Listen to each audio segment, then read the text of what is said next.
La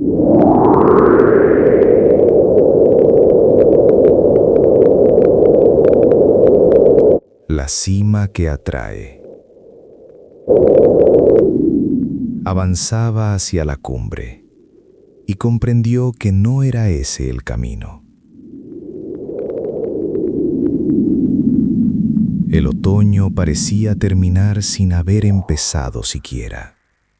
Agosto se había disuelto en el cielo de septiembre, y septiembre se había perdido entre las hojas que caían en octubre.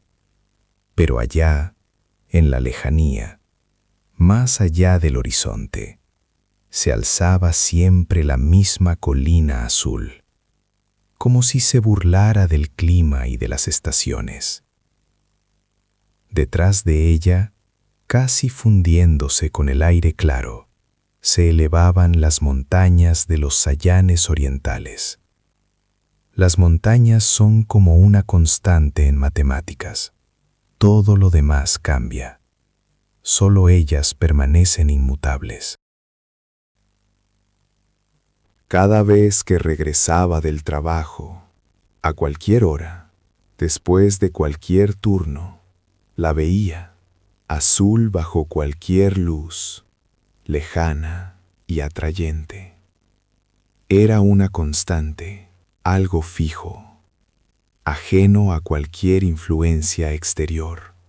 Nunca cambiaba y parecía sonreír a través de la niebla y de la cortina de lluvia. Se alzaba desde cualquier punto, desde el que la miraras, y al mismo tiempo daba la impresión de que era ella la que te miraba desde todas partes, invitándote. Luz, ¿pero qué miras siempre? Con tantas chicas a tu alrededor, y tú mirando más allá de todas. Porque ella no cambia, siempre es la misma. Estás loco, es solo una montaña. Éramos estudiantes de primer curso. Todo el grupo se había acomodado junto a un pajar para descansar. Solo había chicas, y yo, que ya había visto la taiga, que había atravesado zonas de árboles derribados, ya fuera por la naturaleza o por pruebas de supervivencia. Las miraba como a niñas que habían acabado allí por casualidad. Trabajábamos en 3 turnos, en las aventadoras o recogiendo forraje. En el fondo daba igual.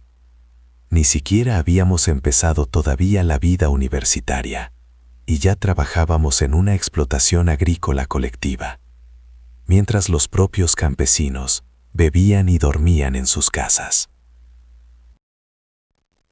Era duro, más que duro. Resultaba incluso estimulante. Las chicas se ataban pañuelos en la cabeza para protegerse del polvo en los almacenes cerrados. Se ponían mascarillas de gasa para filtrar el aire, pero enseguida se las quitaban, porque no querían que nada les impidiera reír, bromear y gastarse pullas mientras trabajaban. Al amanecer, resoplando y estornudando, regresaban contentas a su barracón, acondicionado como dormitorio. Y a pesar de la noche sin dormir y del cansancio, después del desayuno nadie se acostaba. Eran tan jóvenes, parecían inagotables. A pesar del trabajo físico, pesado y monótono, aún tenían energía para alborotar en la habitación y luego, turnándose frente al espejo, arreglarse mirando su reflejo. Yo, en cambio, no encontraba mi sitio entre ellos. Deseaba que todo aquello terminara cuanto antes y que regresáramos a donde nos esperaban las clases y las prácticas de laboratorio.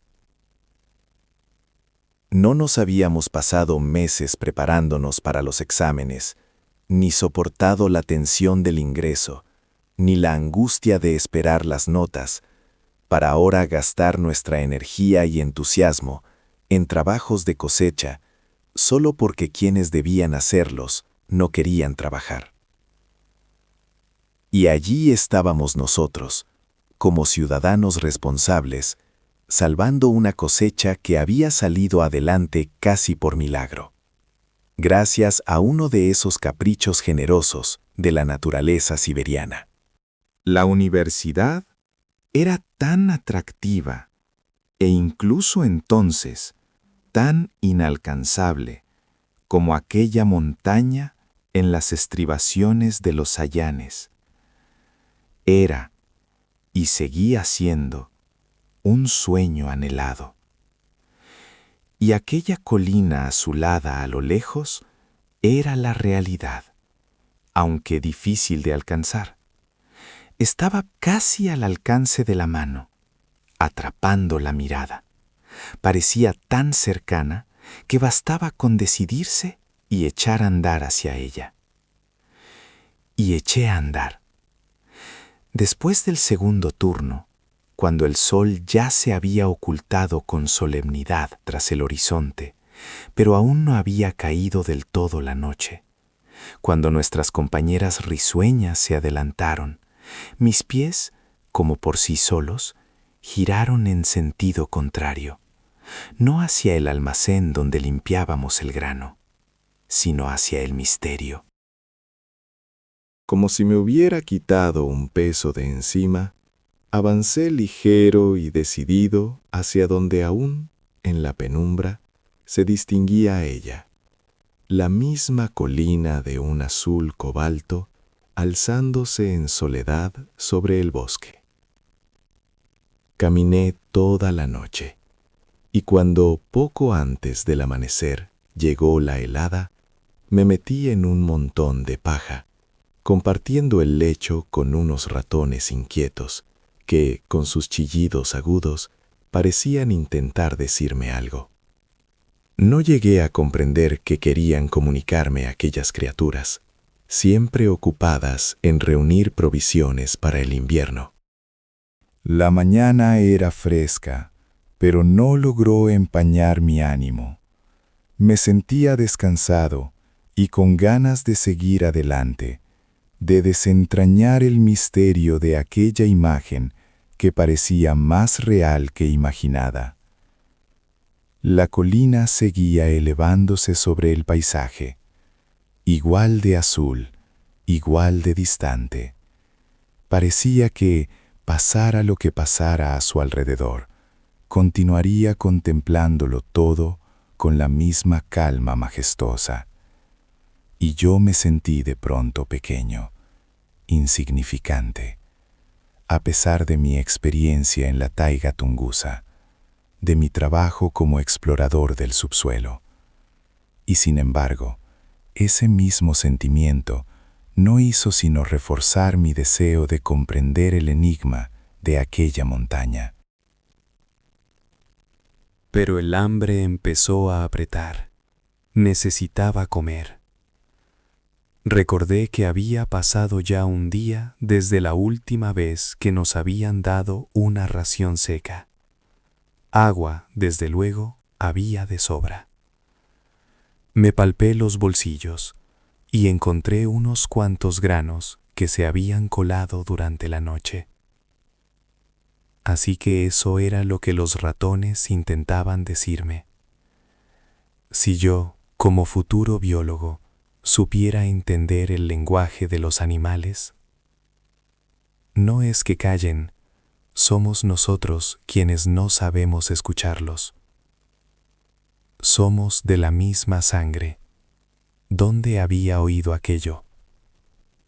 No lo recordaba, pero ahora parecía resonar a mi alrededor, bajo la hojarasca del bosque, en las ramas de los árboles, incluso bajo el cuello de la ropa, donde diminutas criaturas del bosque se habían colado sin que me diera cuenta.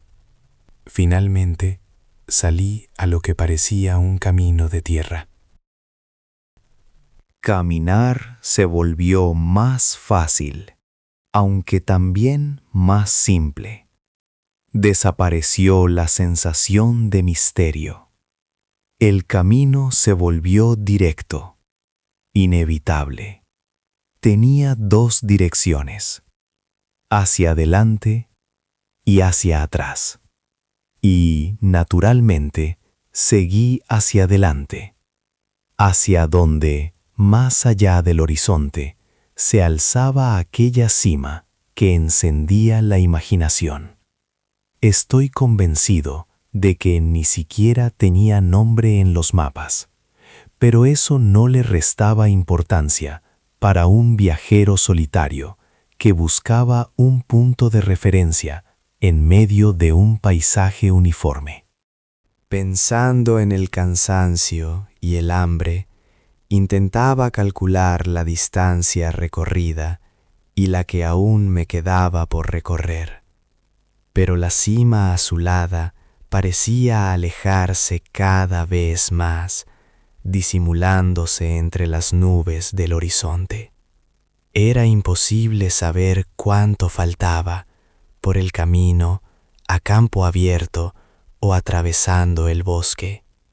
Y sin embargo, fuera por donde fuera, ella siempre permanecía delante, y yo seguía avanzando hacia ella, obstinado y sin una razón clara, hasta que la noche la ocultó por completo. La noche era fría. Las estrellas, como recién lavadas por el rocío, brillaban, pero no iluminaban. Las veía deslizarse por el cielo hasta desaparecer tras el horizonte. No tenía sueño. No por las estrellas que parecían guiñarme, sino por el frío, y también por el hambre. Cuando me desvié del lugar donde limpiábamos el grano y tomé la dirección contraria al pueblo, pensé que al amanecer regresaría sin llamar la atención al dormitorio, que nadie notaría mi ausencia y que por la mañana desayunaría con el grupo. Pero no me arrepentía, porque ya estaba casi allí. Era extraño. En medio de un terreno casi llano, se alzaba ella sola, aquella colina perfecta y aislada. Al día siguiente, seguí caminando por el camino de tierra. Solo entonces caí en la cuenta. Si hay un camino, alguien lo recorre. Y si alguien lo recorre, en algún punto debe de haber un asentamiento. Y en efecto, pronto vi casas escondidas tras una alta cerca de madera. Pero no se veía a nadie, ni una sola persona, ni siquiera se oían perros. El pueblo parecía abandonado. Por un momento, me pareció distinguir el rostro de una mujer con pañuelo asomando detrás de la empalizada. Me dirigí hacia ella para preguntarle qué lugar era aquel, pero me miró con desconfianza y desapareció. Llamé a la puerta, pero nadie respondió. Cuando ya me alejaba, oí un susurro. ¿Quién es Marieta? Ay, no sé, es un desconocido. Por su acento ucraniano, comprendí que allí vivían ucranianos deportados. Y llamé: señores, vengo de lejos, me he perdido.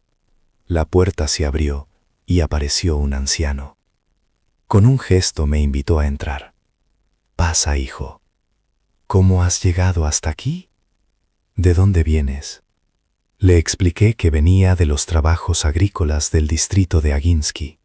Por desgracia, ni siquiera recordaba el nombre del pueblo donde nos habían alojado. El anciano intentó recordar, pero no lo consiguió.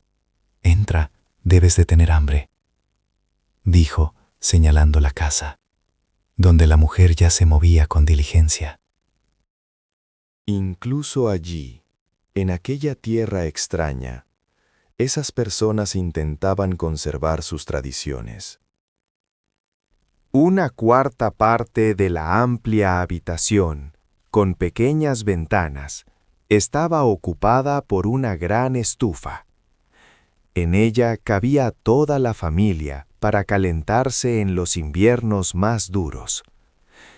En otras épocas, se podía dormir en las tarimas de madera junto a la estufa.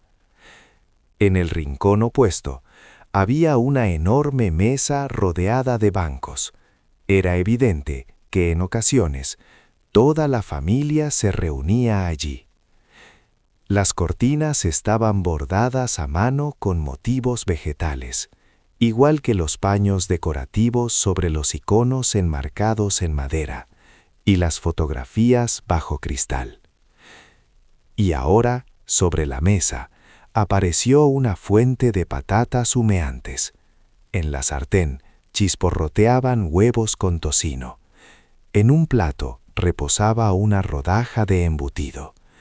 El pan, cubierto con paños bordados, conservaba el aroma de los campos y del hogar. Todo aquello me recordó la infancia, cuando de niño pasaba los veranos en casa de mi abuela en el pueblo. Pero allí, tan lejos de Ucrania, no eran solo recuerdos. Era como un cuento surgido de la imaginación infantil. Agradecí a los anfitriones y me dispuse a marcharme. «¿Cómo vas a irte sin saber a dónde?», se preocupó el anciano. «La tierra es redonda. Vaya donde vaya, acabaré regresando», bromeé. Ya no quedaba mucho por andar. La cima se alzaba sobre mí.